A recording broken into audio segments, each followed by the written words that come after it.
Halo lagi, selamat datang kembali di sesi eksplorasi kita. Halo. Kali ini nih, kita mau coba bongkar pemikiran Ray Dalio ya, Oke. dari bagian awal bukunya Principles. Kita fokus di bab 1, merangkum realitas dan menghadapinya. Topik yang menarik. Iya kan? Sumber kita langsung dari kutipan di bab itu. Nah, misi kita kali ini apa ya? Kita mau gali intisari saran Dalio. Tentang gimana hadapi kenyataan ya. Betul. Gimana Anda bisa hadapi kenyataan sepahit apapun itu, biar jadi landasan buat meraih apa yang Anda mau. Siap? Siap, mari kita mulai. Oke, yuk kita kupas. Konsep pertama yang Dalio langsung sodorin itu jadi hyperrealis. Hyperrealis ya. Iya. Apa sih maksudnya ini? Kayaknya bukan cuma realistis biasa gitu ya? Bukan sekedar itu.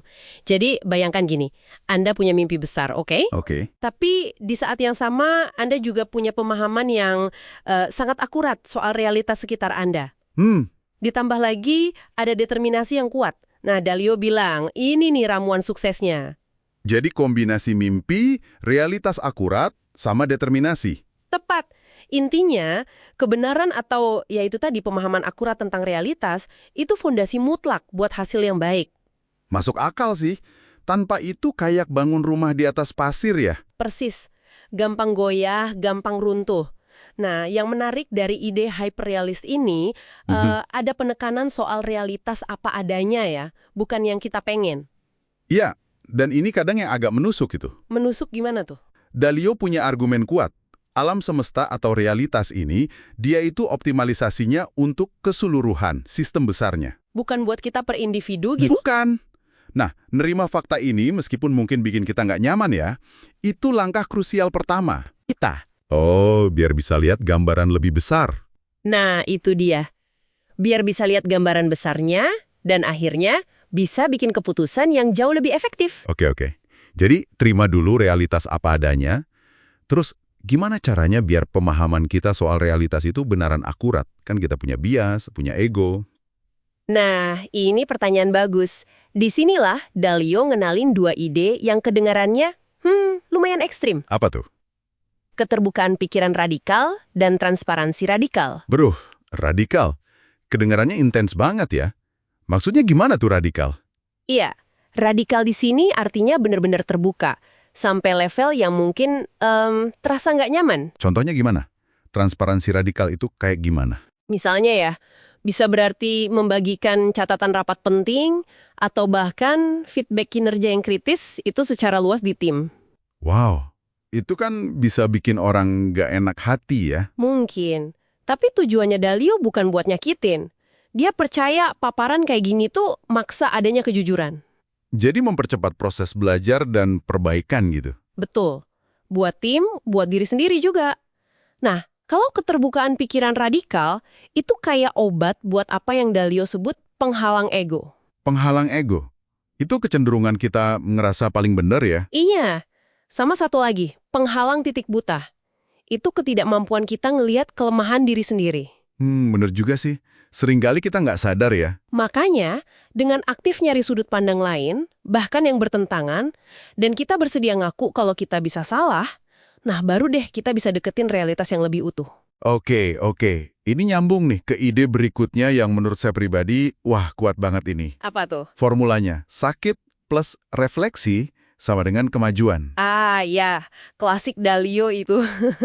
Biasanya kan kita hindarin rasa sakit ya, tapi Dalio malah lihatnya beda. Iya, dia lihat rasa sakit, terutama dari kesalahan atau kegagalan, itu bukan musuh. Tapi, Justru sinyal penting. sinyal. Iya, contohnya kayak pengalaman dia sendiri tahun 82 itu ya, yang dia rugi besar. Betul. Dia kehilangan hampir segalanya waktu itu karena terlalu pede sama prediksi pasar.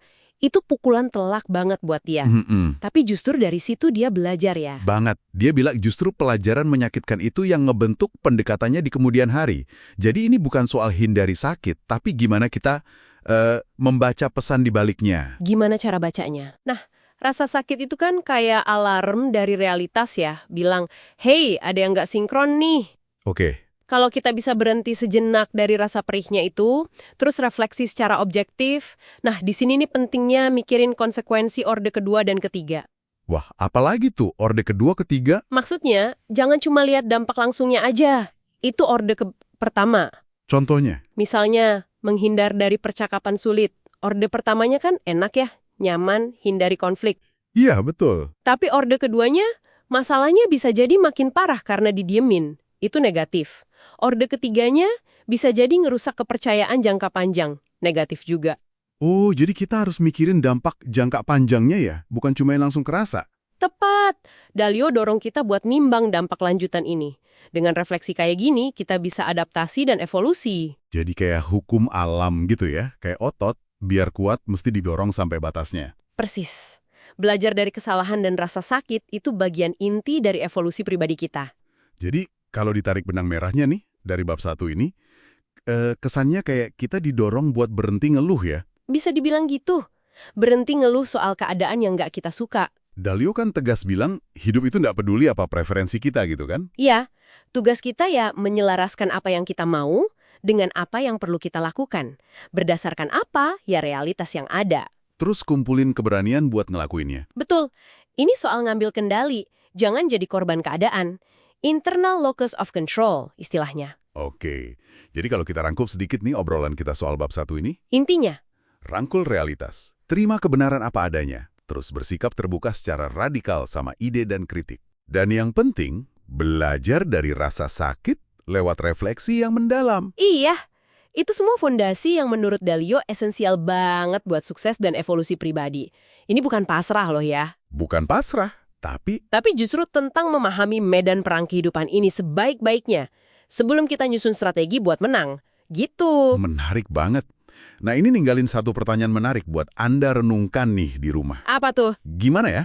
Kalau Anda mulai ngelihat setiap tantangan, setiap kesalahan, bahkan setiap rasa sakit emosional atau kegagalan, bukan sebagai tanda stop atau akhir segalanya, tapi sebagai undangan langsung dari realitas. Undangan untuk apa? Undangan buat belajar, buat adaptasi, dan pada akhirnya buat jadi lebih kuat.